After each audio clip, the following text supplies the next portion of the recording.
Assalamualaikum warahmatullahi wabarakatuh. Alhamdulillah, bagaimana kabarnya anak-anak? Semoga semuanya sehat walafiat. Kita masih bisa bertemu pagi ini ya, walaupun dalam keadaan daring. Namun sebelumnya marilah kita awali pembelajaran ini dengan membaca doa dulu berwasilah kepada Nabi Muhammad, para guru, para masyayikh, dan khususnya pengarang kitab ini ya. Liridho illahi ta'ala wali syafaati rasulillah Muhammadin sallallahu alaihi wasallam wali jami'i muallimina wali jami'i masyayikhina wa nakhusu khususan muallifi hadzal kitab syaulillahi lahumul fatihah. Anak-anak, pembahasan kita masih ada di bab pertama nggih. Bab pertama tentang huruf jar ya. Sekilas mengulang yang kemarin. Pengaruh huruf jar terhadap isim maksur ya. Isim maksur itu adalah kata yang berakhiran alif dan sebelumnya dibaca fathah. Sebelum alif dibaca fathah ya.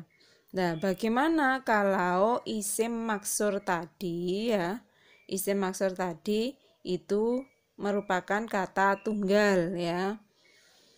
Contohnya ala hudam mir rabbihim ya. Jadi lafadz hudan ini adalah kategori isim maksur ya, yang dipengaruhi atau jatuh setelah huruf jar ya. Maka status hudan ini menjadi majrur ya, atau dia dibaca jar. Namun karena dia berasal dari isim maksur, maka tanda jarnya, tanda jar kasrohnya tidak nampak atau hanya dikira-kirakan. Makanya bunyinya hudan ya. Sama pada fanuyassiruhu lil yusra. Jadi lafadz lil yusra, al yusra ini didahului dengan huruf jar lam, tetapi dia tidak dibaca lil yusroyin atau lil yusri, tidak, tetap dibaca lil yusra. Kemudian kalau isim maksurnya itu berupa nama bagaimana? Kalau tadi kan hudan petunjuk, jadi kan bukan nama ya. Kalau isim maksurnya berupa nama bagaimana? Maka kalau isim maksur itu berasal dari nama, maka tidak boleh ada al ataupun tidak boleh ada tanwinnya ya. Contoh, walamma sakata ammusal ghodobu. Jadi lafadz Musa tidak boleh dikasih al, anil Musa tidak boleh. Atau contoh yang selanjutnya, wa qaffayna ala atharihim bi Isa. Jadi lafadz Isa tidak boleh dikasih tanwin bi'isan, tidak boleh ya. Itu untuk isim maksur yang berupa nama. Karena sudah merupakan teori ya. Jadi peraturannya bila nama yang diakhiri alif, baik alifnya itu bengkong ataupun berdiri ya. Jadi tadi isim maksur yang berupa nama, harokatnya adalah fathah ya. Sebelum huruf akhir tadi ya. Jadi huruf akhirnya berupa alif, maka sebelum huruf akhir ini harokatnya fathah. Lah, maka ketentuannya adalah tidak boleh ditambah al ataupun tanwin. Untuk jarnya tetap ya, tidak berubah ya. Jadi hanya dalam perkiraan saja ya. Atau dalam kurung tidak memakai kasroh yang nampak. Makanya tadi tetap atau dikira-kirakan. Maksudnya tetap bagaimana? Yo Isa tetap Isa. Entah itu depannya ada huruf jar atau tidak ya, tetap dibaca Isa. Jadi kasrohnya itu tidak nampak. Jasanya kita baca bareng-bareng ya. Fal awwalul i'rabu fihi kudira jami'uhu wa huwa alladhi qad kusira. Isim akhire alif arane maksur, i'rab kabeh kirakno ojo takabur. Kemudian kita ulas kembali ya. Kalau isim maksurnya ya, isim maksur kata yang diakhiri alif sebelum alif diharokati fathah ya. Kalau isim maksurnya tidak berupa nama bagaimana? Nah, kayak contoh yang tadi sudah disampaikan, maka itu dia harus menggunakan tanwin atau al ya. Jadi innaka la'ala hudan. Nah, la'ala hudam mustaqimin. Nah, jadi hudannya ada tanwin ya, karena dia berupa kata tunggal. Maka kalau kata tunggal itu cirinya biasanya kalau tidak ada tanwin maka ada al. Kemudian wa inna au iyyakum la'ala hudan. Nah, ada tanwinnya juga. Sekarang yang ada alnya bagaimana?